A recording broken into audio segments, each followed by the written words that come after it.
Your Royal Highness, Excellencies, ladies and gentlemen, friends, Namaskar. Good evening. मैं His Majesty the King and Custodian of two Holy Mosques और मेरे भाई His Royal Highness the crown Prince का धन्यवाद करना चाहूंगा कि उन्होंने मुझे इस फोरम में भाग लेने का निमंत्रण दिया।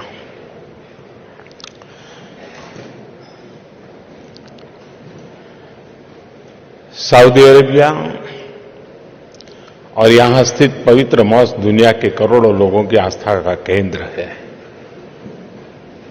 यह भूमि वर्ल्ड इकोनॉमी का भी ऊर्जा स्रोत रही है। आज रियाद के इस ऊर्जावान शहर में आपके बीच में मुझे भी पॉजिटिव एनर्जी महसूस हो रही है। Friends, future investment initiative forum के विषय से ये स्पष्ट करते हैं, इस फोरम का उद्देश्य सिर्फ यहां के अर्थतंत्र की ही चर्चा करना नहीं है, बल्कि विश्व में उभरते ट्रेंड्स को समझना और उसमें विश्व कल्याण के रास्ते ढूंढना भी है। इसी कारण यह dynamic platform business world calendar का एक महत्वपूर्ण भाग बन गया है। सिर्फ 3 साल के कम समय में ही इस फोरम ने लंबा सफर तय किया है। मेरे मित्र और भाई क्राउन प्रिंस इस सफलता के लिए बहुत बहुत बधाई के पात्र हैं। उनके इस फोरम को दावोस ऑफ द डेजर्ट कहा जाता है।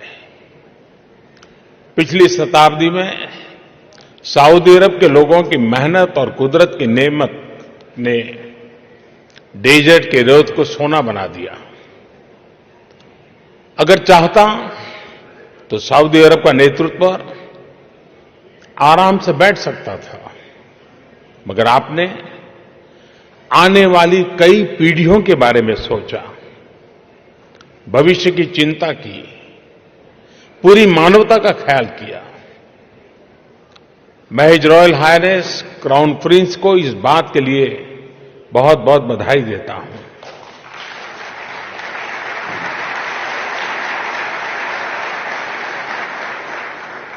उन्होंने इस फोरम का नाम ही फ्यूचर नहीं रखा, बल्कि इसकी पूरी संकल्पना फॉरवर्ड लुकिंग है, भविष्य के प्रति उन्मुख है। ऐसे में उनका भाई और पड़ोसी होने के नाते इस उम्दा इनिशिएटिव में दुनिया की सबसे तेज विकासमान बड़ी अर्थव्यवस्था का प्रतिनिधित्व करना मेरे लिए स्वाभाविक ही है।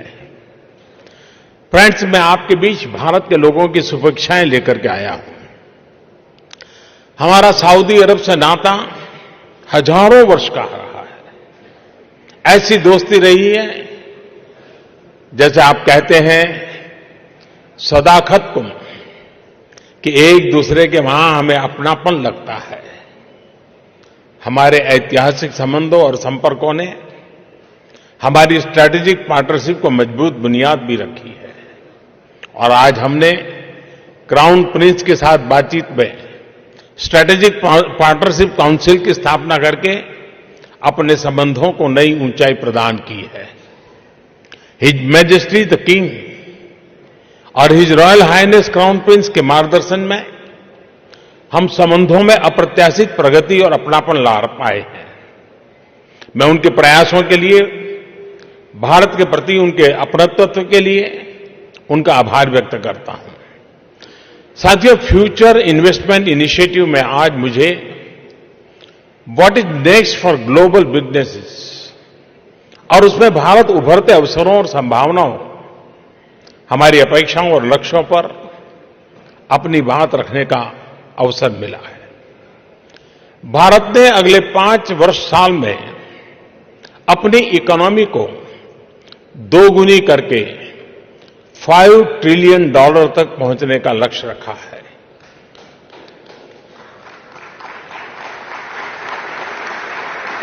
ऐसे समय में तो यह विषय और भी प्रासंगिक और महत्वपूर्ण हो जाता है। साथियों, आज जब भारत में हम विकास को गति देना चाहते हैं तो हमें उभरते हुए ट्रेंड्स को अच्छी तरह समझना होगा और इसलिए आज मैं आपसे ग्लोबल बिजनेसेस को प्रभावित करने वाले 5 बड़े ट्रेंड्स के बारे में बात करना चाहूंगा। पहला ट्रेंड है टेक्नोलॉजी और इनोवेशन का प्रभाव। दूसरा, ग्लोबल ग्रोथ के लिए इंफ्रास्ट्रक्चर की इंपॉर्टेंस। तीसरा, ह्यूमन रिसोर्स और फ्यूचर ऑफ वर्क में तेजी से हो रहा बदलाव। चौथा, कंपैशन फॉर एनवायरमेंट। और पांचवा ट्रेंड है business friendly governance. Friends, technology और इनोवेशन के बढ़ते हुए प्रभाव के हम चश्मदीद गवाह हैं। ट्रांसफॉर्मेटिव टेक्नोलॉजी जैसे आर्टिफिशियल इंटेलिजेंस, जेनेटिक्स और नैनो टेक्नोलॉजी ये रिसर्च से आगे बढ़कर आज रोजमर्रा के जीवन का भाग बनती जा रही है। टेक्नोलॉजी के इस बदलाव का उन समाज को सबसे ज्यादा फायदा हुआ है जिनमें नई टेक्नोलॉजीज को अपनाने और उन पर फ्यूचर इनोवेशन का कल्चर विकसित हुआ है।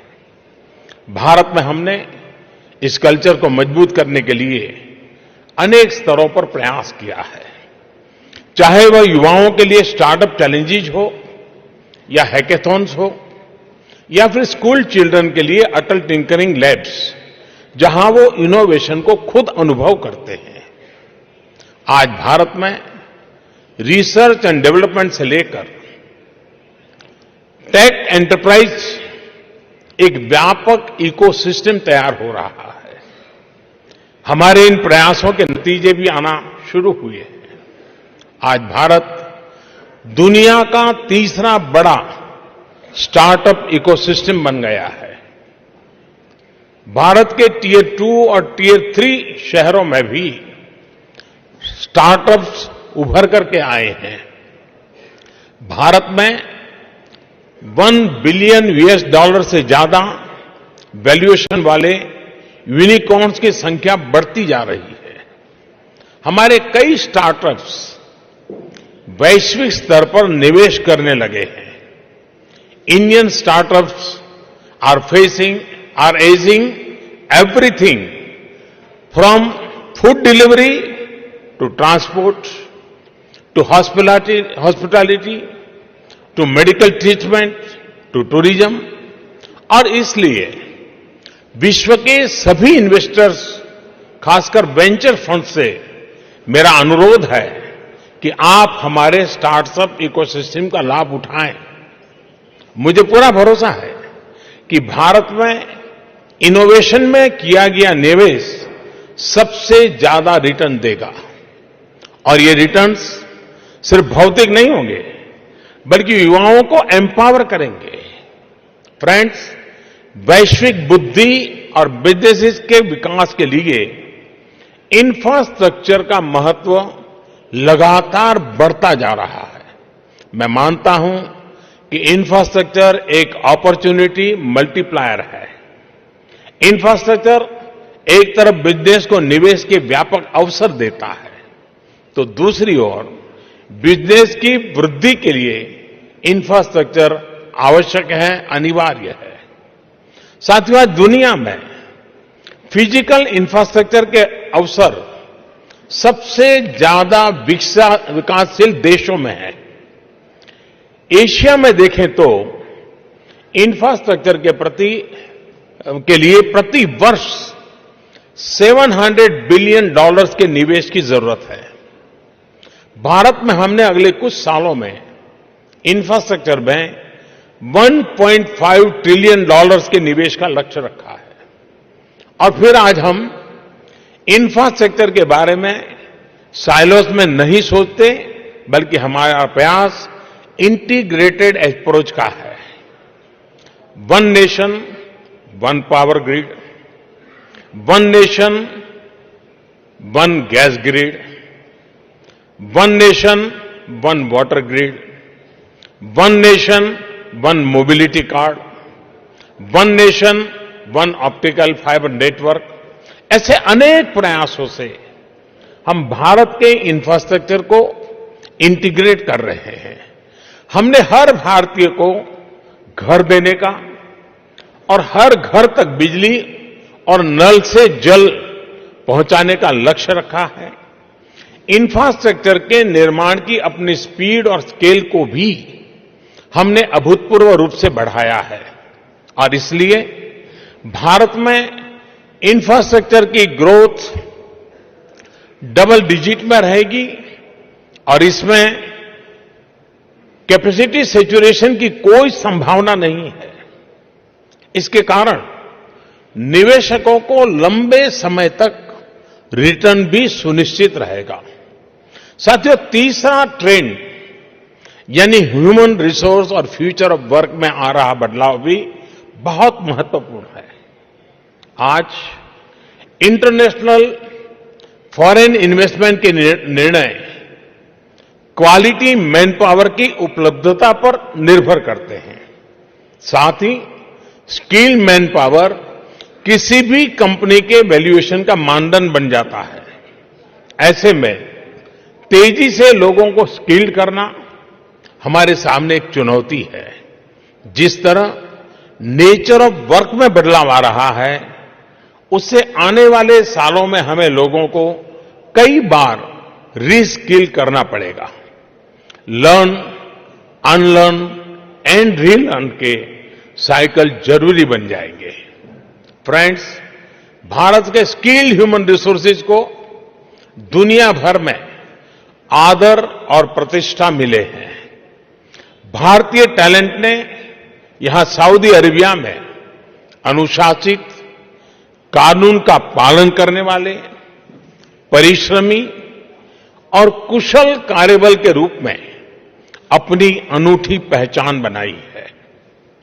भारत में स्किल का विकास करने के लिए हमने एक कॉम्प्रिहेंसिव विजन तैयार किया है और उस पर लगातार काम कर रहे हैं।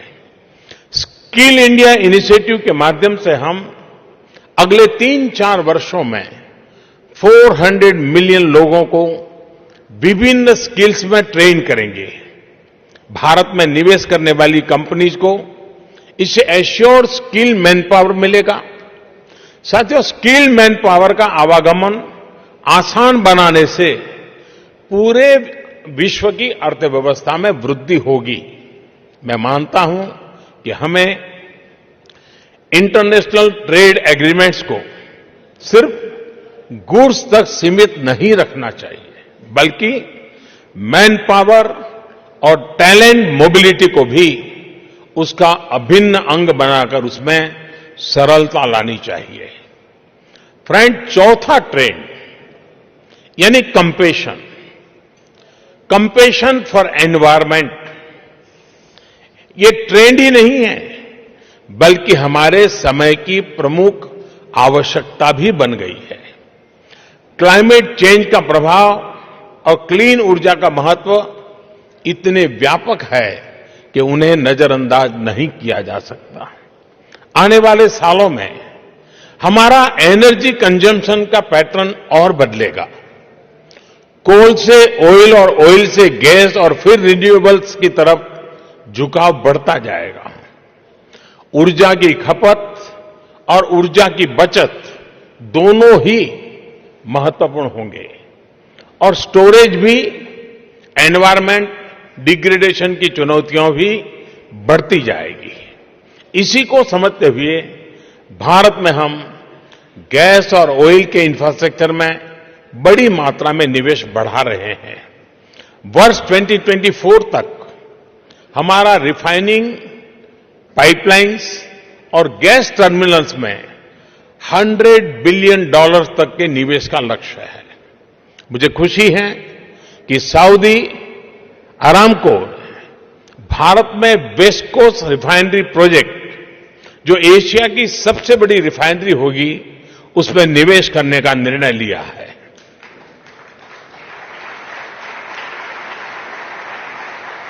हमने हाल ही में डाउनस्ट्रीम सेक्टर में खास करके रिटेलिंग में निवेश के नॉर्म्स को लिबरलाइज किया है, जिससे इस क्षेत्र में ईज ऑफ डूइंग बिजनेस और बढ़ेगा। इसके अलावा हमने रिन्यूएबल्स में 175 गीगावाट ऊर्जा पैदा करने का जो लक्ष्य रखा था, उसे भी आने वाले वर्षों में बढ़ाकर 450 गीगावाट तक ले जाने का तय किया है। भारत की तेज गति से बढ़ती इकोनॉमी के लिए ऊर्जा में निवेश बहुत जरूरी है और हम यहां मौजूद एनर्जी कंपनीज से इन अवसरों का लाभ उठाने का अनुरोध करते हैं। Friends, last but not the least, 5वां ट्रेंड यानी सरकार की बदलती भूमिका और उसका फ्यूचर ऑफ बिजनेस पर प्रभाव भी बहुत व्यापक है। मेरी एम्फेसिस हमेशा मिनिमम गवर्नमेंट, मैक्सिमम गवर्नेंस पर रही है। मैं समझता हूं कि कॉम्पिटिटिव, इनोवेटिव और डायनेमिक बिजनेस सेक्टर के लिए एक प्रोएक्टिव, ट्रांसपेरेंट गवर्नमेंट अच्छे फैसिलिटेटर का रोल अदा कर सकती है। स्पष्ट नियम और फेयर सिस्टम प्राइवेट सेक्टर की ग्रोथ के लिए आवश्यक है। इसी सोच और इसी अप्रोच के साथ भारत में पिछले 5 सालों में हमने कई मेजर स्ट्रक्चरल रिफॉर्म्स किए हैं। एफडीआई पॉलिसी को सुगम और लिबरलाइज करने के कारण आज भारत फॉरेन इन्वेस्टमेंट का एक बड़ा डेस्टिनेशन बन गया है। बीते 5 साल में भारत में $286 बिलियन फॉरेन डायरेक्ट इन्वेस्टमेंट हुआ है। ये बीते 20 साल में भारत के टोटल एफडीआई इनफ्लो का लगभग आधा है। इंसॉल्वेंसी और बैंक्रप्सी कोड या देशव्यापी एक टैक्सेशन सिस्टम, हमने मुश्किल से मुश्किल डिसीजंस लिए हैं और उसे लागू किया है। आज भारत का टैक्स स्ट्रक्चर और आईपीआर रेजिम विश्व के सबसे अच्छे बिजनेस रेजिम के साथ कंपेरेबल है। ऐसे ही सुधार के कारण हर ग्लोबल रैंकिंग में भारत निरंतर बेहतर प्रदर्शन करता जा रहा है।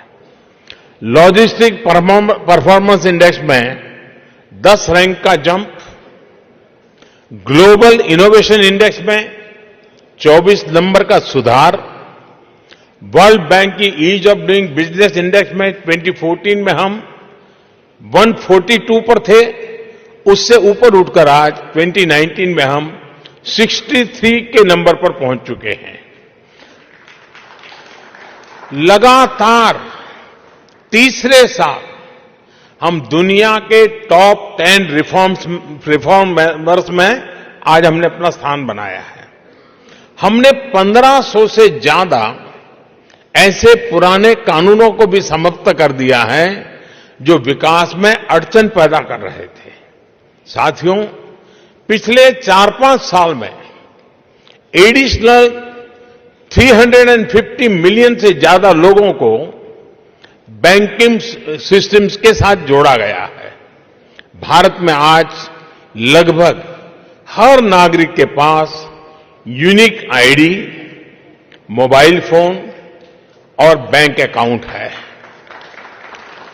इस व्यवस्था के कारण डायरेक्ट बेनिफिट ट्रांसफर में ट्रांसपेरेंसी से $20 बिलियन से अधिक का लीकेज बंद किया जा सका, यानी $20 बिलियन की बचत हुई।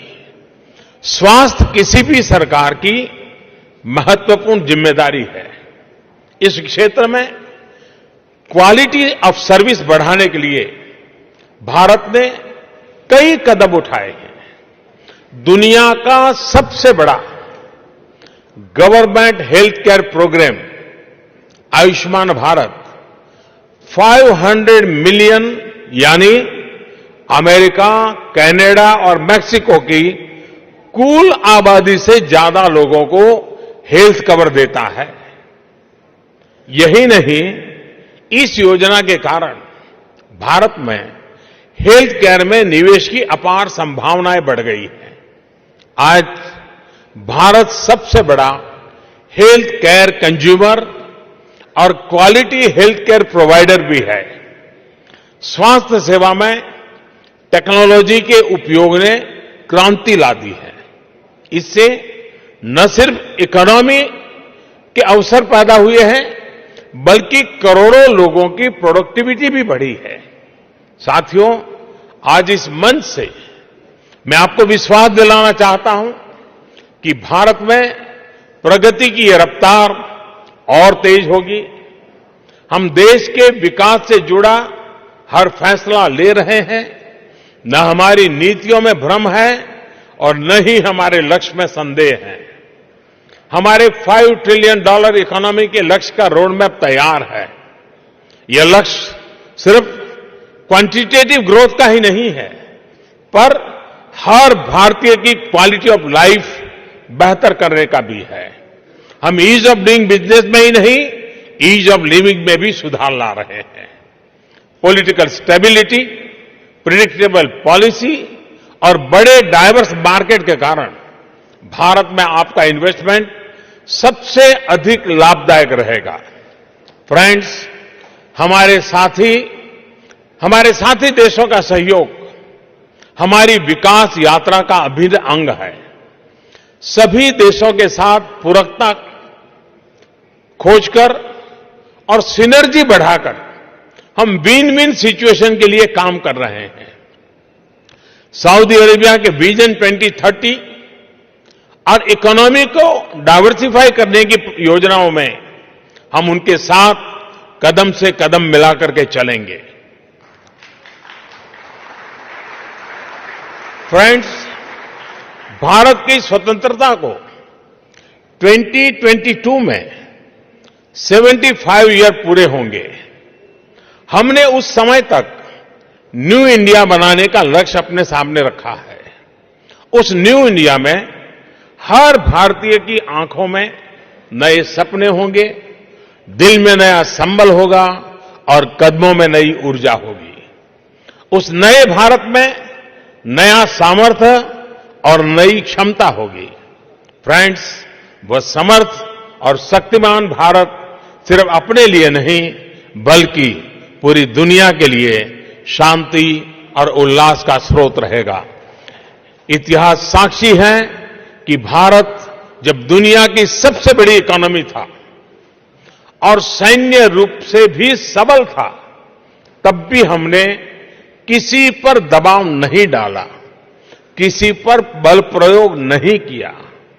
भारत ने अपनी क्षमता और उपलब्धियों का पूरी दुनिया के साथ बांटा है, क्योंकि हमने पूरी दुनिया को एक परिवार माना है।